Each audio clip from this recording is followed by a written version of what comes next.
اعوذ باللہ من الشیطان الرجیم بسم اللہ الرحمن الرحیم. ہمارے اور ساتھیوں نے بھی ذکر کیا ہے اور دیگر مقامات پر بھی ہم ذکر کر رہے ہیں کہ اپنے اندر جھانکنے کی درو بینی کی ضرورت ہے. اللہ تعالیٰ کی کتاب کی آیات کی روشنی میں کلام پہلے بھی آیا کہ آنے والے مصائب اکثر و بیشتر ہماری کوتاہیوں کی وجہ سے ہوتے ہیں، ہمارے گناہوں کی وجہ سے ہوتے ہیں، ہماری نااہلی بھی اس میں شامل ہے جس کی وجہ سے نقصانات بڑے ہیں، اور ہمارے کرتوت اور گناہ ہیں کہ جس کی وجہ سے یہ عذاب کے کوڑے یا تنبیہات یا مصائب اللہ تعالیٰ کی طرف سے ہم پر مسلط کیے جاتے ہیں. آج گفتگو اس نہج پر ہوگی انشاءاللہ تعالیٰ کہ اللہ تعالیٰ کی طرف رجوع، اللہ کے حضور توبہ، اس پر توجہ دلائی جائے. تنظیم اسلامی کے زیر اہتمام پاکستان بھر میں ہم نے کئی مواقع پر یہ مہمات چلائی ہیں جس میں باقاعدہ توبہ کی پکار اس کو ہم نے موضوع بنایا. 2005 کے زلزلوں کا معاملہ تھا، یا 2010 کے سیلاب کے بعد تباہیوں کا معاملہ تھا، یا دیگر آفات سماوی کے مواقع پر بھی ہم نے قوم کو متوجہ کرنے کی کوشش کی ہے، اور یہ بہرحال ہم سب کی دینی ذمہ داری ہے اور اللہ تعالیٰ کی مستقل دعوت ہے، اللہ کے پیغمبروں کی مستقل دعوت ہے کہ لوگ اللہ سبحانہ و تعالیٰ کی طرف رجوع کریں.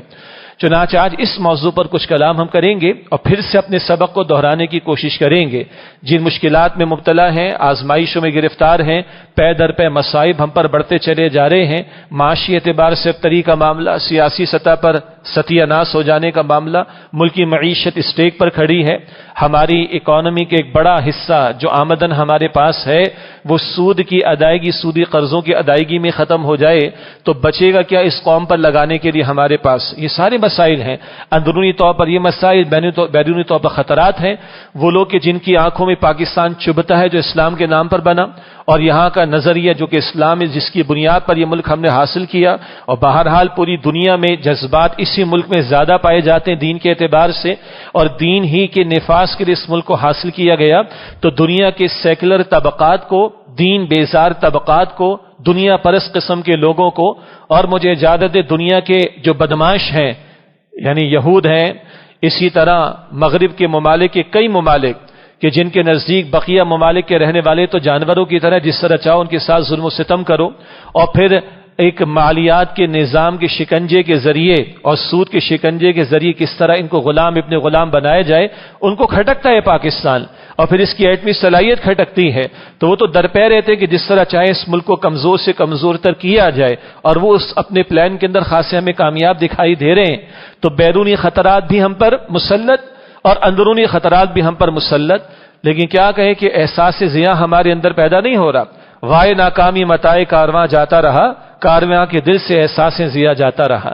حد تو یہ ہے کہ گزشتہ نشستوں میں بات ہم نے کی ہے کہ اس وقت جو بھی سوشل میڈیا کا استعمال ہے، آج ہم سب نے یا اکثریت نے، معاف کیجیے گا، اپنا فریضہ یہ سمجھا کہ بس ویڈیوز کو آگے فارورڈ کر دیا جائے، بہت اس کے اوپر کچھ ہم اپنے تبصرے لکھ دیں اور مطمئن ہو کر بیٹھ جائیں.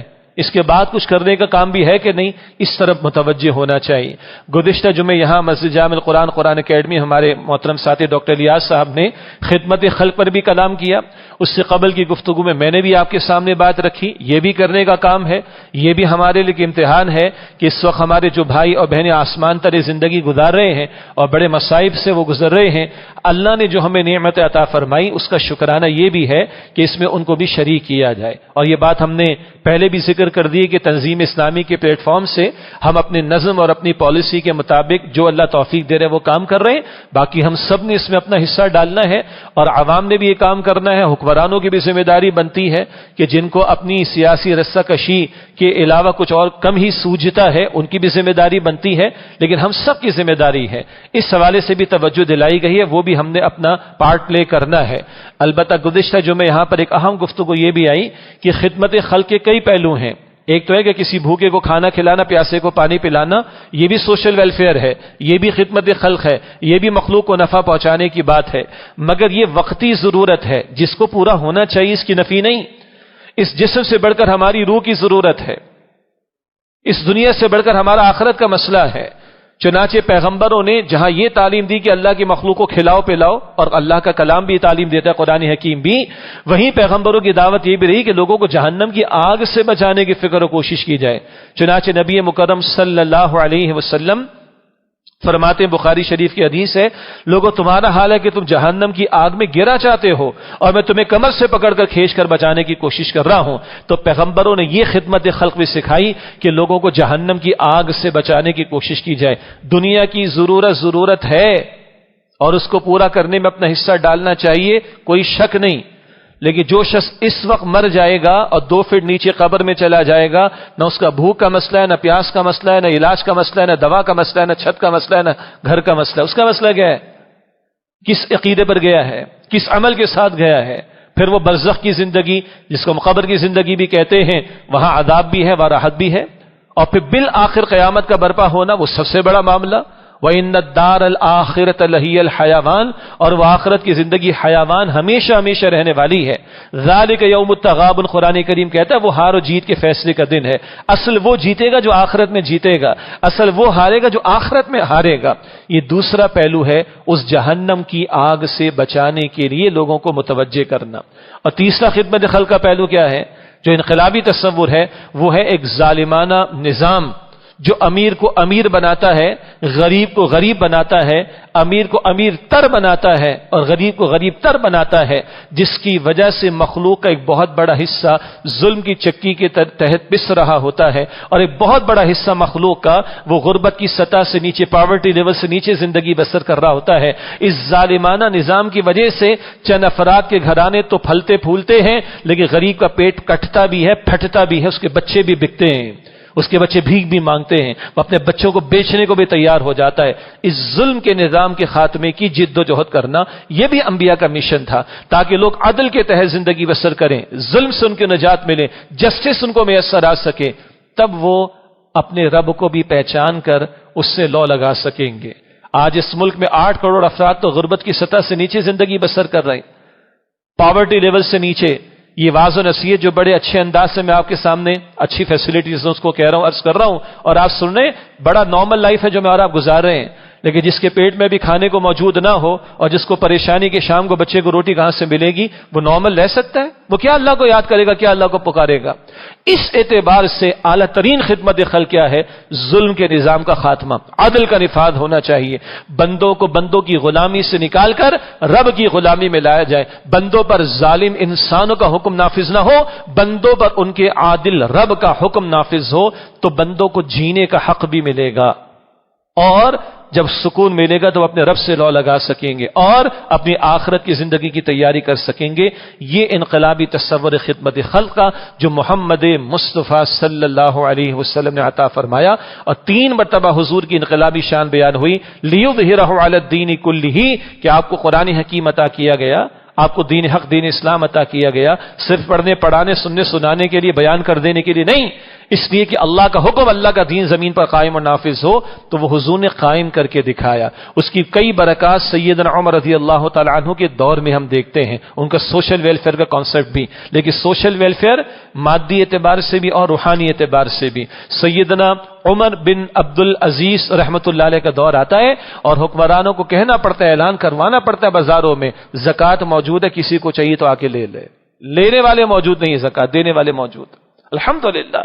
مگر وہ ایک آئیڈیل دور ہے، اس آئیڈیل کی بات کرنا کافی نہیں، اس آئیڈیل کو آج پریکٹیکلی نافذ کرنے کی جد و جہد کرنا یہ ہمارا فرض ہے۔ یہ تو خدمت خلق کے یہ پہلو ہمارے سامنے رہیں جو گزشتہ جمعے یہاں قرآن اکیڈمی کی مسجد میں ڈاکٹر الیاس صاحب ہمارے محترم ساتھی انہوں نے بیان فرمائے۔ میں نے چاہا کہ اس کا بھی تذکرہ آ جائے، کیونکہ ویڈیو ریکارڈنگ ہوتی ہے، آڈیو ریکارڈنگ ہوتی ہے، اور اگر دیگر ہمارے رفقائے تنظیم اور دیگر ساتھی بھی اس سے استفادہ کرتے تو میں نے چاہا قیمتی بات ہے کہ اس کو بھی یہاں پر بیان کر دیا جائے۔ اب جو اصل بات آج توجہ دلانی ہے وہ کیا ہے؟ وہ ہے اللہ کی طرف پلٹنا، اللہ کی طرف رجوع کرنا۔ اشارتاً بات پہلے بھی آئی ہے، تھوڑی وضاحت کے ساتھ اس کی ضرورت ہے۔ یہ میں نے عرض کیا کہ مستقل پیغمبروں کی دعوت ہے۔ سورہ ہود کا مطالعہ کریں تو اللہ تعالیٰ کے پیغمبروں کی دعوت عبادت کا تقاضا، تقوی کا تقاضا اس کے علاوہ بھی آتی ہے۔ عام طور پر پیغمبروں کی بنیادی دعوت سورہ اعراف میں ہمیں ملتی ہے۔ سورہ اعراف میں آیت نمبر 59 میں نوح علیہ السلام کے الفاظ ہیں، یا قومی اعبدوا اللہ ما لکم من الہ غیرہ، اے میری قوم اللہ کی عبادت کرو، اس کے سوا تمہارا کوئی معبود نہیں۔ یہ عام دعوت ہے تمام پیغمبروں کی، بنیادی نقطہ پیغمبروں کی دعوت کا۔ اسی طرح سورہ شعراء کا مطالعہ کریں جہاں کئی پیغمبروں کا پھر تذکرہ آتا ہے سورہ اعراف کی طرح، فاتقوا اللہ واطیعون، ہر پیغمبر کہتے ہیں اللہ کا تقوی اختیار کرو اور میری اطاعت کرو۔ یہ پیغمبروں کی دعوت کا بنیادی نقطہ، اللہ کی عبادت، اللہ کا تقوی، پیغمبر کی اطاعت کرنا علیہ السلام، آخرت کی فکر کرنا۔ لیکن سورہ ہود کا مطالعہ کریں تو وہاں ایک سے زائد پیغمبروں کی زبانی کہلوایا گیا کہ اپنے رب کے استغفروا ربکم ثم توبوا الیہ، اپنے رب کے حضور بخشش کا سوال کرو، استغفروا ربکم، اپنے رب سے بخشش مانگو، یہ استغفار ہے، وتوبوا الیہ، اور اس کے حضور رجوع کرو۔ اور یہ استغفار اور توبہ کے کلمات اللہ کے رسول نے جمع فرما کر ہمیں تعلیم بھی فرما دی ہے صلی اللہ علیہ وسلم، استغفر اللہ ربی من کل ذنب واتوب الیہ، یہ دونوں کلمات جمع فرما دی، یہ دونوں باتیں جمع فرما دی۔ تو استغفار کیا ہے؟ گناہوں کی بخشش مانگنا۔ توبہ کیا ہے؟ ایک ترجمانی ہے پلٹ آنا، وہ کیا ہے؟ گناہ کو چھوڑ کر اللہ سبحانہ وتعالی کی اطاعت کی طرف پلٹ آنا۔ یہ توبہ صرف توبہ توبہ کہنے کا نام نہیں، یہ توبہ توبہ پڑھنے کا فقط نام نہیں، یہ توبہ کرنے کا نام ہے۔ گو کہ اس میں ندامت بھی ہو دل میں کہ میں گناہ کر بیٹھا، اس میں زبان پر استغفار کے کلمات بھی ہوں، انبیاء علیہ السلام کی دعائیں قرآن حکیم میں، رسول اللہ علیہ السلام کے مسنون کلمات احادیث مبارکہ میں، ان کو بھی ہم اپنے معمولات میں شامل رکھیں۔ ندامت کے آنسو بھی ہونے چاہیے، یہ بھی تقاضا ہے۔ اور اس سے آگے بڑھ کر گناہ کو بندہ بالفعل چھوڑے، یہ بھی توبہ کا تقاضا ہے، اور اطاعت کی طرف آ جائے، یہ بھی توبہ کا تقاضا۔ مثلا اگر ایک شخص نماز کو ضائع کر رہا ہے، جمعے کی 2 رکعت نہیں، 5 وقت کی نماز فرض ہے ہم پر، کبھی کوتاہی ہو گئی تو توبہ کرے آدمی، لیکن یہ کہ مستقل 5 وقت کی نماز ادا نہیں کرنی اور دعویٰ ہے کہ ہم مسلمان ہیں، تو اپنے دعوے کو چیک بھی کر لینا چاہیے، یہ کیسا مسلمان ہوں میں، یہ میرا کیسا ایمان ہے کہ مجھے کھڑا نہیں کر رہا ظہر کی نماز کے لیے، عصر کی نماز کے لیے، مغرب کی نماز کے لیے، عشاء کی نماز کے لیے، فجر کی نماز کے لیے، اور میں ایمان کا دعوے دار بھی ہوں۔ بہرحال اگر نماز ترک رکھی ہے تو توبہ کیا ہے؟ نماز ادا کرنا شروع کرو۔ مال حرام گھر میں آ رہا ہے، اگر سود کے ذریعے سے اور ناجائز ذرائع کے ذریعے سے، رشوت کے ذریعے سے، حرام کاروبار کے ذریعے سے، لوگوں کا گلا کاٹ کر، مال وراثت کا ہڑپ کر کے، یتیم بچوں کا مال ہڑپ کر کے، کسی بھتیجے بھتیجی کا مال ہڑپ کر کے، بھاوج کا بھائی کا انتقال ہو گیا، ہم بھائی کا مال ہڑپ کر دیا اور یہ گھر کے اندر آ رہا ہے، یہ حرام ہے، چھوڑو اس کو۔ اور جب حقوق العباد کا معاملہ آئے گا تو جس سے متعلق مسئلہ ہے، اگر مالی تو لوٹانا پڑے گا، قرض دبا کر بیٹھے لوٹانا پڑے گا، مال وراثت کا کھا کر بیٹھے لوٹانا پڑے گا، اینڈ سو آن۔ یہ ہے توبہ اصل میں۔ پھر بندے سے بھی معافی مانگنی پڑے گی اگر مسئلہ بندے سے متعلق ہے۔ یہ تو 2 مثالیں میں نے آپ کو گنتے چلے جائیے، جھوٹ بولے چلے جا رہا ہے آدمی، جھوٹی قسمیں کھایا چلے جا رہا ہے آدمی، 2 نمبر کا مال 1 نمبر بتا کر بیچ رہا ہے، جائز نہیں، چھوڑے اس کو، یہ توبہ ہے اس کی۔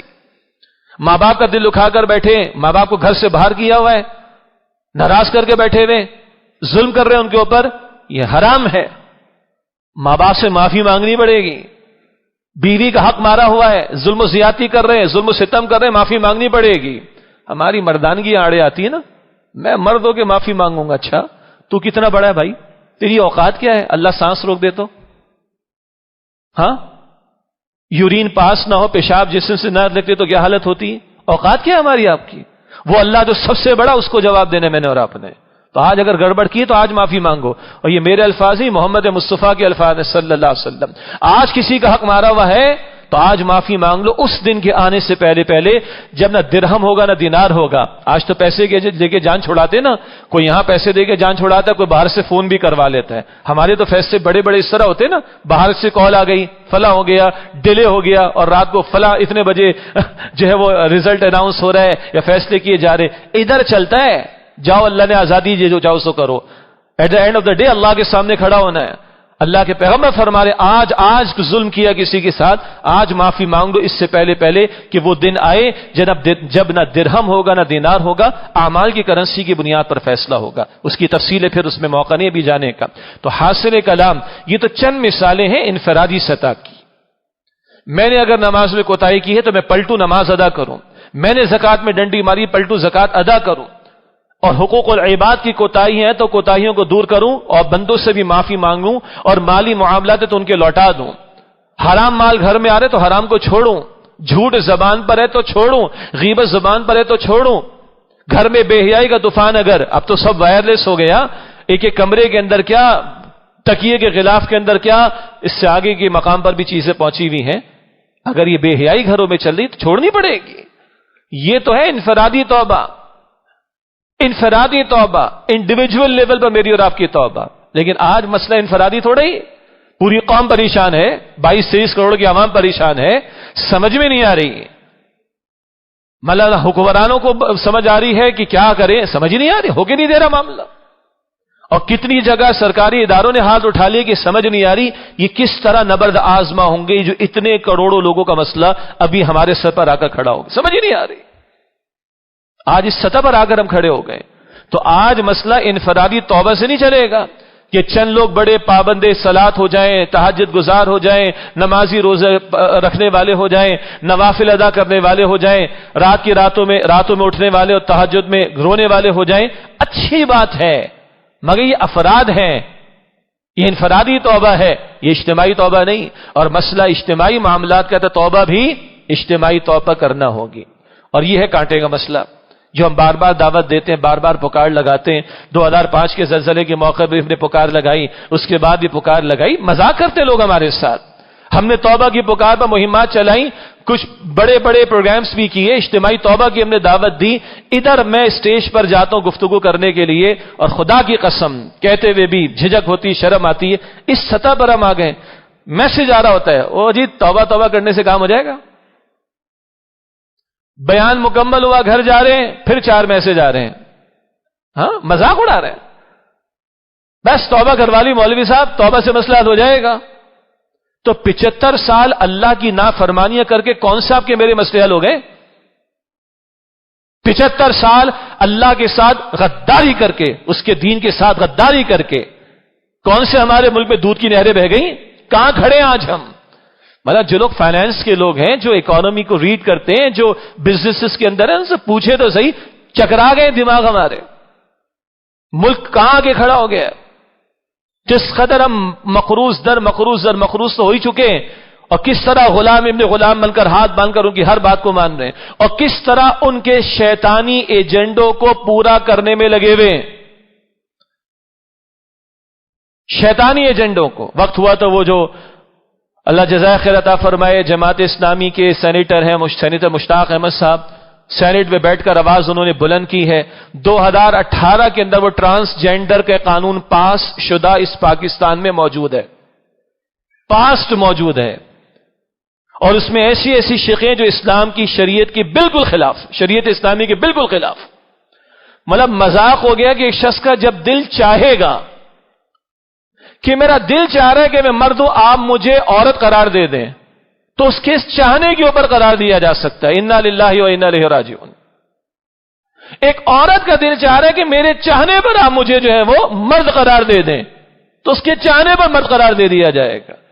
یہ تو ان بے خدا تہذیب کے معاشروں میں قبول نہیں ہوا اس طرح کا قانون جو یہاں ہمارے ہو گیا. وہی سوشل انجینئرنگ، وہ جو ہمارے استاد ڈاکٹر اسرار احمد صاحب رحمۃ اللہ علیہ، اللہ ان کے درجات بلند فرمائے، وہ جو دجالی تہذیب کے اثرات 3 فولڈ، دجالی تہذیب کے اثرات سیاست کے اندر، خدا کا نام باہر نکالو، سیکولر بنو، اپنی منمانی کرو، ہم جو چاہیں گے قانون پاس کریں گے، چاہے مرد کی مرد سے شادی، عورت کی عورت سے شادی جائز قرار دے دی جائے. اپنے خدا کو ماننے جاؤ مسجد میں مانو، اپنے گاڈ کو ماننے جاؤ مندر میں جا کے بھگوان کو مانو، اور چرچ میں جا کے اپنے گاڈ کو مانو. خدا کا نام مت لینا ہماری عدالت، ہماری پارلیمنٹ کے اندر. Government of the people, for the people, by the people. ہم جو چاہیں گے وہ فیصلے کریں گے. ہمارے مسلم ممالک کے اندر یہ اثرات آ گئے. اکنامک سسٹم کے اندر سود کی بنیاد پر بینکنگ کا سسٹم اور جوئے سٹے کی بنیاد پر اسٹاک ایکسچینج کا سسٹم، یہ 2 بڑے بڑے کیپٹلسٹ اکانومی کے پلرز ہیں. ان دونوں کو شریعت اسلامی خدا کی تعلیم حرام قرار دیتی ہے. آج سارا کیپٹلسٹ سسٹم پوری دنیا کے اوپر رائج ہے، ہمارے ملک کے اندر بھی. یہ دوسرا حملہ ہماری اکانومی کے اوپر اس دجالی تہذیب کا. تیسرا سسٹم کون سا ہے؟ ایک سوشل سسٹم، ہمارا معاشرتی نظام جس میں اہم ترین ہمارا خاندانی نظام ہے. وہ تو طرز سے ان کا تو خاندانی نظام ختم ہو چکا. باراک حسین اوباما 2015 کے state of the union address میں کہتا ہے خدا کے واسطے شادیاں کرو، شادیاں کرو. باراک حسین اوباما سابقہ صدر امریکہ کا state of the union address میں قوم کو کہتا ہے شادیاں کرو، شادیاں کر کے گھر بناؤ، گھر کو بساؤ، گھر کو مضبوط کرو. کیوں؟ باراک حسین اوباما کے الفاظ ہیں. ایک مضبوط گھرانہ، ایک مضبوط معاشرے کی ضرورت ہے بھائی، اور ایک مضبوط معاشرہ، ایک مضبوط امریکہ کی ضرورت ہے. اسپیس وار کی تیاری کر کے بیٹھے ہوئے، اور زمین پر حالت یہ ہے بعض لوگ کتے بلیوں کی طرح زندگی بسر کر رہے ہیں. بعض وہ لوگ جن کو خوبصورت ناموں کے ساتھ old homes. Are these homes اور houses? Great difference between house and home. گھر اور مکان میں فرق ہوتا ہے نا. خوبصورت نام نرسنگ ہومز، سبحان اللہ. ڈے کیئر سینٹرز، انا للہ و انا الیہ راجعون. یعنی بندے اٹھا کے پھینک رہے، کتوں کو ڈے کیئر سینٹرز میں رکھا جا رہا ہے. تہذیب کہاں پر آ گئی؟ آج وہ اثرات ہمارے معاشرے میں بھی. نکاح کا مذاق اڑایا جاتا ہے. یہ مارچ کے مہینے میں عورت مارچ جو ہو رہا ہے، کیا ہے آخر؟ کیا بدکلامی اس کے اندر؟ نکاح کا انسٹیٹیوشن اس کی سرے سے نفی کی جاتی. اور ہیں کچھ این جی اوز جو مغرب کے سوشل انجینئرنگ پروگرام کی تکمیل کا باعث بنتی ہیں، اور انہی کی خواتین آگے کھڑی ہوتی. یہ سوشل انجینئرنگ پروگرام اب ہمارے اوپر بھی تھوپا جا رہا ہے. یہ وہ دجالی تہذیب کے اثرات، اور اس کا ایک حاصل کہ 2018 میں قانون پاس کر کے ٹرانسجینڈر کا بیٹھے ہوئے. ہاں، جن کو خواجہ سرا کہتے ہیں، مخنث کہتے ہیں، وہ بھی انسان ہیں اور ان کے بھی حقوق ہیں. ان کو کیٹر کرنے میں کوئی حرج کی بات، بلکہ ان کا تقاضا ہے. وہ ایک الگ شے ہے، اس پر کلام ہونا چاہیے. ان کو تعلیم کا مواقع ملے، ان کو صحت کا مسئلہ ہے کہ اس کے مواقع ملے، کوئی حرج کی بات نہیں. اور بعض دینی حضرات نے، اللہ ان کو جزائے خیر عطا فرمائے، ان میں دین کا کام بھی کیا ہے، الحمدللہ. یہ ایک الگ شے ہے. مگر اب جنس کی تبدیلی کی اجازت دے دی جائے، مرد کو عورت بننے کی، عورت کو مرد بننے کی، اور سیلف پرسپشن کے بیسس کے اوپر دل کسی کا چاہ رہا ہے تو اس کے چاہنے پہ مرد کو عورت اور عورت کو مرد قرار دے دیا جائے. نہ جانے کس قدر اس میں غیر اسلامی شقات ہیں جو اس قانون میں موجود تھیں. اس میں ترمیم کے لیے یہ بل پیش کیا ہے جماعت اسلامی کے سند مشتاق احمد صاحب نے، اللہ ان کو جزائے خیر عطا فرمائے. یہاں پھر میں عرض کروں آپ کو، جب سود کے خلاف ہم نے بات کی تھی، میں نے عرض کیا تھا ہماری ساری سیاسی جماعتیں، M Q M, Peoples Party, P T I اور نون لیگ، سب ایک پیج میں، سب نے جاری رکھنے کی بات کی. اور جب یہ بے حیائی پر مبنی بل پاس ہوا تو سارے ایک پیج پہ تھے. صرف جماعت اسلامی کے ایک دو لوگوں نے، جو ایک ہی دو تھے، انہوں نے آواز بلند کی. جمعیت علماء اسلام کی خاتون ممبر تھی، انہوں نے بھی اس وقت آواز بلند کی تھی. کوئی سنوائی نہیں، بل پاس ہوا ہے. اور پچھلا حکومت کا دور پی ٹی آئی کا ریاست مدینہ کا نام لینے والے، کوئی اس میں تبدیلی نہیں کی انہوں نے. اور آج اگر ایک سینیٹر نے کھڑے ہو کر ترمیمات پیش کی ہیں تو سارے دیگر حضرات اس کو ترمیم کو کہہ رہے ہم نہیں مانتے، وہ اپنی جگہ بالکل صحیح. اور اگر یہ جنس بدلتی چلی جائے، مجھے بتائیے کہ شریعت کا جو قانون ہے وراثت کا کہاں لے کے جائیں گے؟ اسلام کا جو خاندانی نظام ہے کہاں لے کے جائیں گے؟ یہ ہٹ کہاں کہاں پڑ رہی ہے ہمیں اندازہ ہی نہیں ہے اس کا. وفاقی شرعی عدالت میں کیس گیا ہوا ہے، اور یہ مقبول جان صاحب مشہور صحافی، انہوں نے بھی اس میں مقدمہ دائر کر رکھا ہے، کچھ اور لوگ بھی ہوں گے. اللہ وفاقی شرعی عدالت کو بھی فیصلہ صحیح اس معاملے میں کرنے کی توفیق عطا فرمائے. لیکن یہ قانون تو پاسٹ موجود ہے، اس میں ترمیم کی باتیں ابھی پیش کی گئی سینیٹ کے اندر، اور وہاں کئی لوگوں نے کہا نہیں کوئی ترمیم نہیں ہوگی، بالکل سب صحیح ہے. انا للہ و انا الیہ راجعون. یہ ہمارے اجتماعی جرائم ہیں. پاکستان ہم نے بنایا اسلام کے نام پر، بعد میں اس کا نام اسلامی جمہوریہ پاکستان آفیشلی بھی ہو گیا. ہم نے قرارداد مقاصد بھی پاس کر دی کہ حاکمیت اللہ کی ہوگی، کتاب و سنت کے خلاف قانون سازی نہیں ہوگی. مگر آج تک وہ لکھا ہوا موجود ہے آئین میں، وہ حیثیت کی اس کی امپلیمنٹیشن کی طرح معاملہ جائے نہیں. ہم نے کہا کہ ہاں وفاقی شرعی عدالت بنا دی ضیاء الحق صاحب نے، مگر 10 سال کی پابندیاں بھی لگا دی. اور پھر وفاقی شرعی عدالت اگر 10 سال کے بعد 91 میں فیصلہ دیتی ہے کہ یہ بینکنگ انٹرسٹ ربا ہے، اس کے خلاف پیٹیشن چلی جاتی. اس کے ججز کی حالت بھی بالکل پتلی ہوتی، عام ججز کے مقابلے میں ان کی حیثیت نسبتاً کم ہوا کرتی. اسلامی نظریاتی کونسل بڑا خوبصورت نام ہے، بڑے گرا قدر کام ماضی میں ہوئے ہیں، مگر وہ سفارش پیش کر سکتی ہے، امپلیمنٹیشن نہیں ہو سکتی اس کے اوپر. یہ منافقت ہے ہمارے. اور ہم نے جو ظلم کیا تھا ماضی میں طالبان افغانستان کے ساتھ ہم نے ظلم کیا تھا. ہم نے جو ہے وہ امریکہ بدماش کو اپنا ملک حوالے کر کے دیے, اپنے اڈے حوالے کر کے دیے. ایک اسلامی ریاست قائم ہوگی جس کے خاتمے کے لیے ہم نے ظلم یہاں پر کیا تھا. ہم نے کتنے مجاہدین کو گرفتار کر کے ان ظالموں کے خلاف کیا, یہ ہمارا اجتماعی جرم ہے. اور کتنے احکامات شریعت کے جن کی کھلی خلاف ورزی کر رہے ہیں. ہم سود کے دھندے کو جاری رکھنے پر تلے ہوئے ہیں اور بے حیائی کو پھیلانے میں ہم 2 ہاتھ آگے بڑھتے چلے جا رہے ہیں.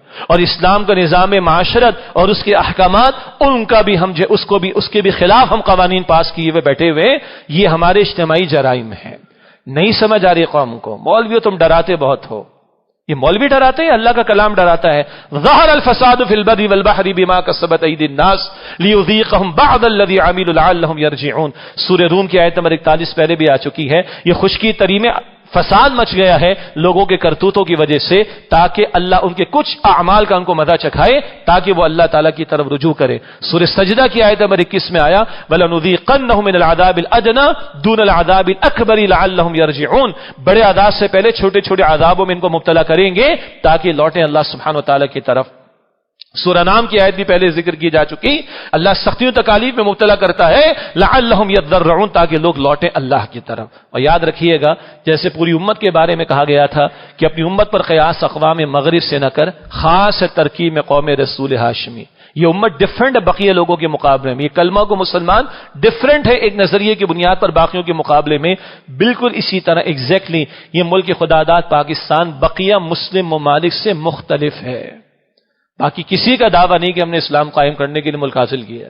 ہم نے دعویٰ کیا تھا ہم اسلام قائم کرنے کے لیے اللہ خطہ زمین چاہتے ہیں. یہ ہمارے جرائم کی وجہ سے آج مصائب کے پہاڑ ہمارے سروں پر ہیں. اللہ اس دن سے بچائے. ابھی تو آپ دیکھ رہے ہیں کہ ذرا امدادی سامان جاتا ہے, لوگ بھوکے ہیں وہ چھین لیتے ہیں. کیا کریں آخر. اور کچھ ظالم اب بھی ہیں کہ جو جمع کر رہے ہیں, اسٹور کر رہے ہیں, آگے بیچ رہے ہیں. امتحان سب کا ہے. اللہ اس دن سے بچائے کہ جب میں اور آپ گھر سے نکل رہا اور آپ کو مجھے کوئی پکڑ کے چھین رہا ہو ہم سے اور آپ سے. چھینا جھپٹی تو پھر بھی ہمارے بڑے شہروں میں ہو رہی ہے, لیکن اس دن سے اللہ تعالیٰ بچائے کہ آپ کا میرا سڑکوں پر نکلنا مشکل ہو جائے. اللہ حفاظت فرمائے ہماری. اس کا کوئی حل اس کے سوا نہیں ہے کہ نہ کہیں جہاں میں اما ملی, جو اما ملی تو کہاں ملی, میرے جرم خانہ خراب کو تیرے عفو بندہ نواز میں. لوٹنا ہوگا اللہ کی طرف, اور وہ لوٹنا ہے توبہ. اور وہ اصل توبہ کیا ہے؟ گناہوں کو چھوڑنا. اور گناہ اجتماعی ہے تو اجتماعی طور پر ہمیں توبہ کرنی, انفرادی بھی کرنی اور اجتماعی توبہ بھی کرنی. اجتماعی توبہ یہی ہے کہ اس مملکت خداداد کو ہم نے اللہ کے نام پر لیا, یہاں شریعت کے نفاذ کی طرف پیش قدمی ہو, اللہ کے احکامات کے نفاذ کی طرف پیش قدمی ہو. یہ بے حیائی کا طوفان, یہ جوئے سٹے کے معاملات, یہ حرام کے کام, یہ گناہوں کی پروموشن, یہ شریعت کے خلاف قوانین کو پاس کیا جانا, یہ سود کے دھندوں کو یہ بڑے بڑے جرائم ہیں ہمارے. جب تک ان سے ہم توبہ نہیں کریں گے اللہ تعالیٰ کی رحمت اجتماعی سطح پر ہماری طرف متوجہ نہیں ہوگی. تو اللہ فرماتے, ابتدا میں آیات تلاوت کی گئی سورہ توبہ کی آیت, سورہ تحریم کی آیت نمبر 8 میں یا ایھا الذین آمنوا توبوا الی اللہ توبۃ نصوحا, اے ایمان والو توبہ کرو اللہ کی حدود سچی اور پکی توبہ. سورہ الزمر کی آیت نمبر 53 ہے, پورے قرآن پاک کی سب سے امید افزا آیت ہے, سب سے امید افزا آیت. قل یا عبادی الذین اسرفوا علی انفسہم, اے نبی صلی اللہ علیہ وآلہ وسلم میرے ان بندوں سے فرما دیجئے جو اپنے آپ پر زیادتی کر بیٹھے, کوئی بھی ہو.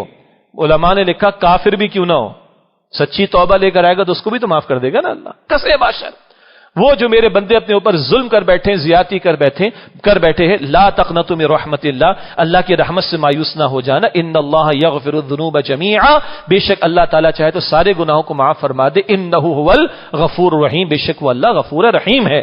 لیکن آگے اللہ فرماتے ہیں وانیبوا الی ربکم واسلموا لہ, لوٹو تو صحیح اپنے رب کی طرف, جھکو تو صحیح اللہ کے سامنے, پلٹ تو آؤ اللہ کی طرف, چھوڑ دو گناہوں کو, آ تو جاؤ فرما برداری کی روش پر. اللہ معاف فرما دے گا. اور آگے قرآن پاک سے جڑنے کا حکم, واتبعوا احسن ما انزل الیکم من ربکم, پیروی کرو اس بہترین کلام کی جو قرآن پاک تمہیں اللہ تعالیٰ نے عطا فرمایا. یہ ہے ہمارے لیے اجتماعی توبہ کا معاملہ, اس پر اللہ بڑا خوش ہوتا ہے. بڑی پیاری بشارات ہیں. اللہ کے پیغمبر علیہ السلام نے فرمایا التائب من الذنب کمن لا ذنب له, سنن ابن ماجہ میں روایت, جو گناہ سے توبہ کر لے ایسا ہے کہ اس نے گناہ کیا ہی نہ ہو. اور سبحان اللہ سورہ فرقان میں اللہ تعالیٰ ذکر فرماتا ہے, آیت نمبر 70-71 میں توبہ کا ذکر آیا, فَأُولَئِكَ يُبَدِّلُ اللَّهُ السَّيِّئَاتِهِمْ حَسَنَاتٍ, اللہ تعالیٰ ان کی گناہوں کو نیکیوں میں بدل دے گا. معاف کرنا ایک ہے، گناہ کو اللہ نیکیوں میں بدل دے گا مگر توبہ بندہ سچی لے کر آ جائے۔ حضور فرماتے علیہ السلام، بڑی پیاری مثال آپ نے عطا فرمائی، اللہ کتنا خوش ہوتا ہے جب بندے اللہ کی طرف رجوع کرتے ہیں۔ حضور فرماتے علیہ السلام، مسلم شریف کی روایت، ایک شخص اونٹ پر سوار صحرا میں چلا جا رہا ہے، ساز و سامان بھی ہے، صحرا میں تو باقی کچھ نہیں ہوتا، تو اپنے ساتھ ہی لے کر چلنا ہوتا ہے زندگی کی ضروریات کا سامان۔ راستے میں تھک گیا، آرام کے لیے لیٹ گیا، اب جو آنکھ کھلی اونٹ غائب، ساز و سامان بھی غائب، اب کیا ہے جی، موت ہی موت ہے، صحرا میں تو کچھ بھی نہیں، ادھر مارا مارا ادھر مارا مارا پھرا، تھک ہار گیا، پھر لیٹ گیا کہ اب موت ہی آنی۔ پھر اس کی آنکھ کھلتی ہے اور یہ حضور سمجھا رہے ہیں ہمیں صلی اللہ علیہ وسلم، اب جو آنکھ کھلی تو اونٹ بھی سامنے موجود ہے، اس کا ساز و سامان بھی سارا موجود ہے، اب اس آدمی کی خوشی کا عالم کیا ہوگا؟ تو خوشی میں یہ ہو گیا دیوانہ، اور حضور بھی مسکرا کر فرماتے اس قدر دیوانہ ہو گیا کہ کہنے لگا، او اللہ کیا بات ہے، میں تیرا رب، تو میرا بندہ، میرا اونٹ تو مجھے واپس مل گیا۔ اب کس قدر جملہ عجیب ہے نا۔ تو حضور مسکرائے علیہ السلام کہ یہ پاگل ہو گیا، خوشی میں دیوانہ ہو گیا، الٹا جملہ کہہ گیا۔ تو جتنا یہ خوش ہوا، یہ خوشی کی انتہا ہے نا۔ حضور فرماتے اللہ کا ایک بندہ اللہ کی طرف پلٹتا ہے تو اللہ سبحانہ و تعالیٰ کو اس بندے سے زیادہ خوشی ہوتی ہے کہ میرا بندہ پلٹ کر میری طرف آ گیا۔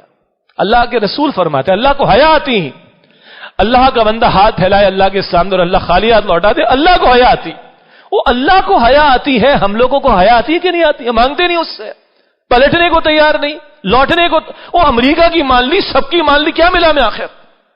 کچھ ملا نہ گھر کے نہ گھاٹ کے، تو آ جاؤ ایک اللہ کی طرف، آ تو جاؤ اس کی طرف۔ اور ایک مثال قرآن پاک نے قیامت تک کے لیے دے دی، سورہ یونس میں ایک ہی آیت میں یونس علیہ السلام کی قوم کا ذکر ہے، آیت نمبر 98 میں۔ عذاب کے آثار قوم نے دیکھے اور قوم کو جو ہے وہ احساس ہو گیا، اپنے گھر والوں کو، عورتوں کو، بوڑھوں کو، بچوں کو، جانوروں کو لے کر کھلے میدان میں آ گئے اور سب اللہ کے سامنے جھک گئے۔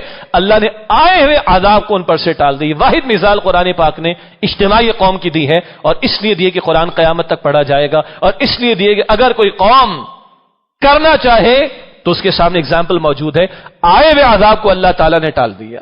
تو ہم تو یہ دعوت دیں گے، لوگ نہ مانے، لوگوں نے نبیوں کی نہیں مانی، ہماری کیا حیثیت ہے؟ ہمارا کام بتانا ہے، سمجھانا ہے، پہنچانا ہے، بلانا ہے۔ نہ مانے لوگوں کا چوائس، ہم تو اللہ کے سامنے معذرت پیش کریں، اللہ ہم نے تو کوشش کی تھی خود بچنے کی، دوسروں کو سمجھانے کی، لوگ نہ مانے ان کا چوائس۔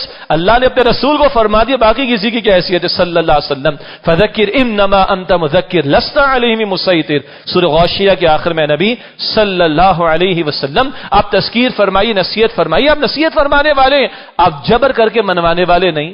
تو جب حضور کے ذمے منوانا نہیں تو باقی کسی خطیب جمعہ، کوئی داعی دین، کسی عام مسلمان امتی جو محنت کر رہے اس کو پریشانی نہیں ہونا چاہیے۔